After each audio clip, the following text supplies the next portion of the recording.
Greetings po mga kababayan.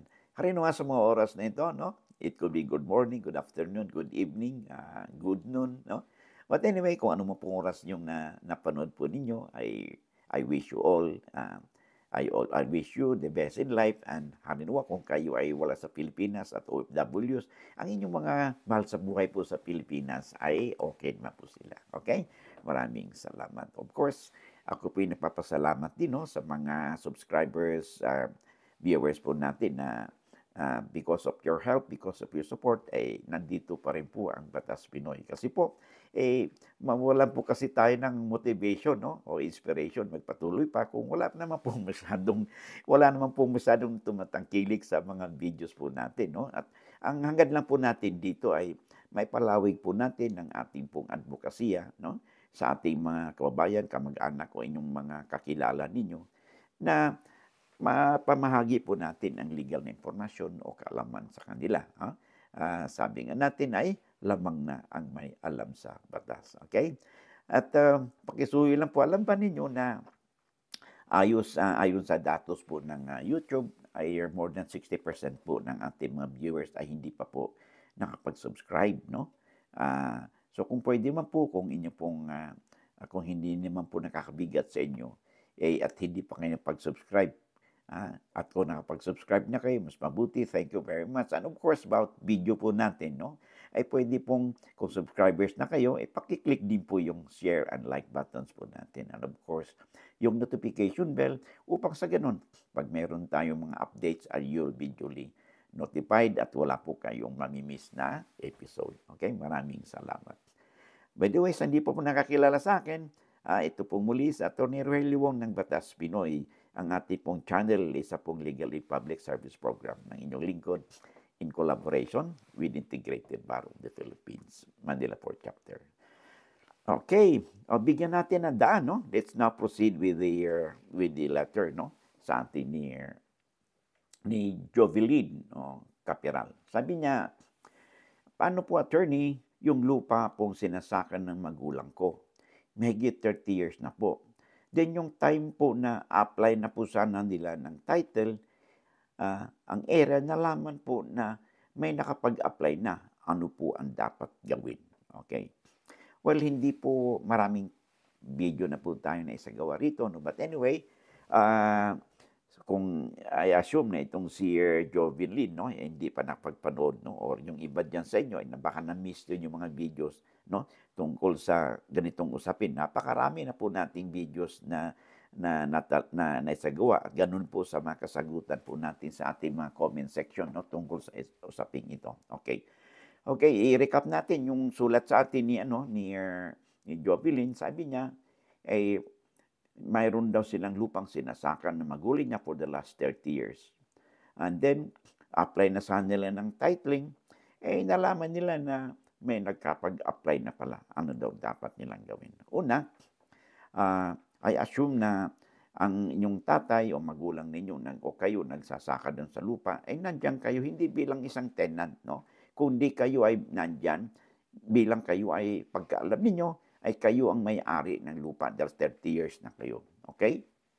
Now, tulad ng ating na-discuss, no, sa mga katulad nitong mga usapin, pag ang tao, katulad kayo, no, ay nasa lupa kayo na agricultural land and that land is classified as A and D or ibig sabihin, alienable and disposable land. At nandiyan kayo no, for the last 30 years na nga, no, bilang isang may-ari. No, you are there in open, adverse, continuous, and peaceful possession of that land. Okay?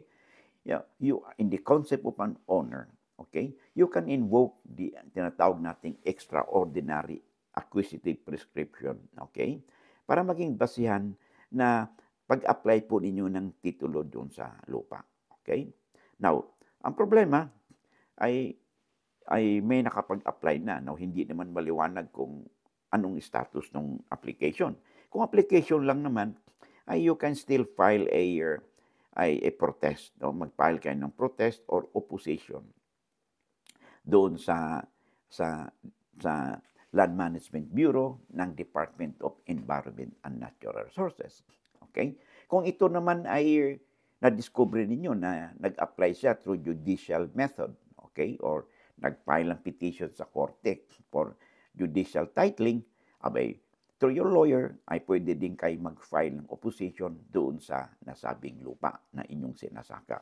Take note na tulad ng sinasabi natin, kung kayo ay in possession of that property, you have a better and superior right over the rest of the applicants or claimants that are not in possession of that property. Kung sila naman, kung kayo nandyan, okay, ay dapat sa inyo, yun ang sabi po ng batas. Hindi po yung nag-apply sa inyo ngayon, na nag-apply na unahan kayo, pag kayo may visa mo, may malaking bagay po ang inyong in possession kayo dyan sa property. No? Because under the law, you have a superior right to claim that land na inyong sinaka at inyong inakupahan for the last 30 years because you are deemed to be the owner of that land. Okay? So, mag-file po kayo ng opposition o protest kung saan man ito nag-apply. Kung nag-apply sila for administrative method na mag-issuehan ng pre-patent, doon po kayo sa Land Management Bureau, no, sa Sindro o Pendro, mag-apply ng DNR, mag-apply po kayo ng pre-patent certificate. Or kung sa korte naman, then you can also file an opposition, no, doon sa korte through your lawyers. O pang sa ganun, kontrahin po ninyo ang kanyang application at mapabaliwala ito at dapat kayo ay mabigyan ng priority at karapatan dahil kayo ay in possession doon sa nasabing property. Okay? So, kung magpapatitulo kayo, may i-ready ninyo mga requirements, no? Katulad niyan, tinatawag nating magkaroon ka ng sketch plan, no? Paggawa ka sa geodetic engineers ninyo at magkaroon kayo ng subdivision and lot plan with approved technical descriptions, no? Doon sa lupa. Of course, kuha din kayo ng certificate sa inyong barangay na magpapatunay na kayo talaga ay in possession doon sa lupa at kayo ay occupants doon sa lupa for the last 30 years, okay? Or more, okay? Kung hindi man kayo lang, ang inyong predecessors, no, inyong sinundan ng inyong magulang, kung sila ay nagpapatuloy din, sila din na nagsaka noon, okay? Nabili nila doon o na-acquire nila ba ito, mana din, okay? Basta importante, pag pinagdugtong-dugtong mo yung possession ninyo ng inyong mga ninuno o inyong magulang, pag dinugtong-dugtong ninyo ng taking, ang tawag dyan ay taking, no? Ay naka 30 years kayo, no? Okay? And then, lalo na, you can invoke the extraordinary acquisitive prescription. Okay? So, I hope nasagot natin ang katanungan ni Jovelyn. Oh, by the way, bago tayo magwakas, no? Bago tayo tapusin, pwede pa makisuyo po sa inyo, no? Kung paki-screenshot lang po ang ating mga libro na ipopromote, no? And if you're interested, you can have these books from the Central Books, no? The branches in Manila, Mandaluyong, Quezon City, and Makati, and also in the Cebu and in Davao. Okay, paki-screenshot po yan. And I highly recommend, no, magkaroon kayo ng copy ng legal handbook, no, kahit na hindi po kayo lawyers, no.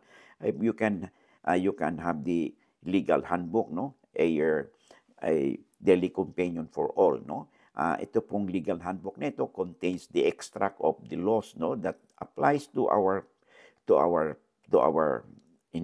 ourselves, no, our family, sa ating trabaho, no, sa ating family relations, title na mana, pagdating sa land reform, no. Basta lahat po practically ng mga issues na na-discuss o natalakay po natin dito sa ating channel ay nandyan po sa legal handbook, a daily companion for all.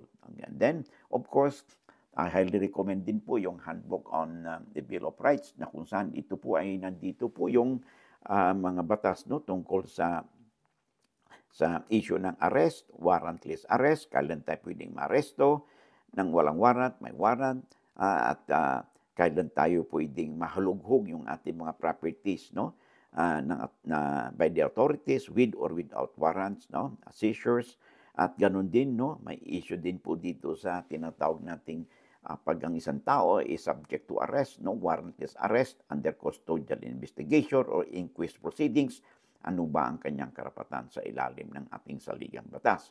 Now, meron na rin po tayo ngayon, as you all know, nasa mundo na po tayo ng social media ngayon.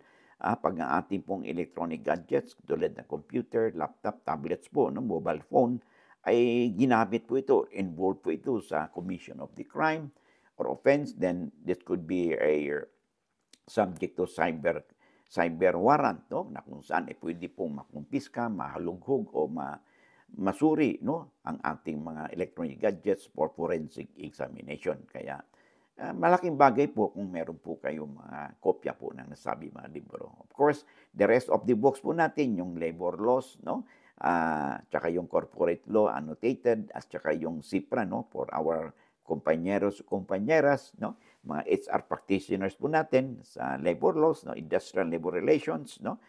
It will be very handy kung meron po kayong mga kopya po nito, mga librong ito sa inyong private libraries. Okay? So maraming salamat po, no? And I hope, no, you'll find these materials very handy po sa inyo. Maraming salamat. Of course, so hanggang dito lang muna tayo. Maraming salamat, and I hope to see you again in the next video po natin. God bless.